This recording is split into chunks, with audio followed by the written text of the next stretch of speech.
ვისაც გეგონათ რომ დღეს ურ შევჭამთ არა, დღეს შევჭამთ ბარგაკის ქვებში. მინდა წარმოგიდგინოთ გერმანული დროშის მქონე შპინდელის კუთხსახეხის ქვები. მოკლედ, ეს არის 115-იანი, 125-იანი, 130-იანი და დიდი საჭრელი ქვისა.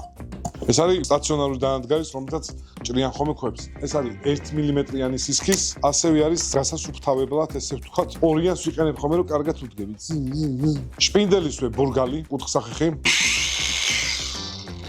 სიჩქარე რეგულირდება, ბიუჯეტურია, ადვილად არ ილევა, აი მაგალითად ჯესტს რო გაჭრით, უცებ არ დაილევა, დიდხანს ყოფნის და ასევე სტრუქტურა ბოჭკოვანი აქვს, რომელიც გამორიცხავს გატეხვის დროს ქვის დაშლას, გახეთქვას და ნაფშხენების აქეთ-იქით გაკლას. სტრუქტურა ისეთ აქვს, რომ შეიძლება პირი მოტყდეს, მაგრამ მთლიან სტრუქტურას შეინარჩუნებს. ეგ არის ძალიან დიდი პლუსი. მინდა რომ გასწავლოთ ახლა უცებ სწორი ჭრა.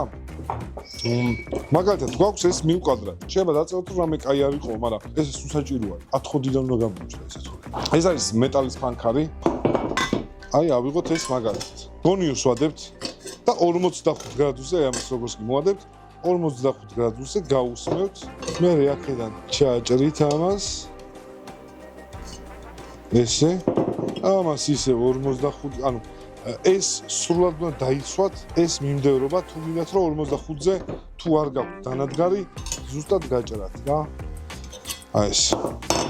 დავამაგრებთ და ვიწყებთ ჭრას.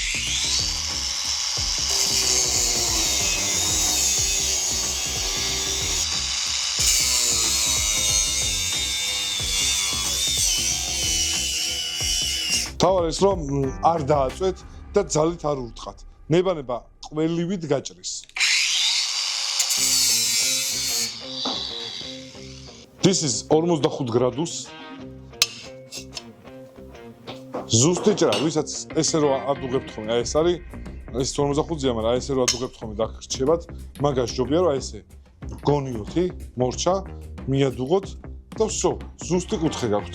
ამას მე ამას რომ დაუდებთ. გაამაგრებთ. ესე, მეცადე. სამაგრები, ეს არის თოლსენის სამაგრი, რომელიც მართლა დიდი ხანია მაქვს და აი, რა ვიცი. ნუ არ კი დიდი ზომის ქვებით.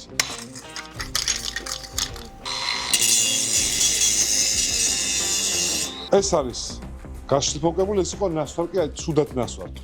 ეს იყო ეგეთი, ეს არის იდეაში დიდი ქვით ბევრად მალე იღებს და არ ცვდება. პატარა ქვა მალე იხარჯება ესეთ ნასვარკზე, იმიტომ რომ ნასვარკი მაინც რთული არის.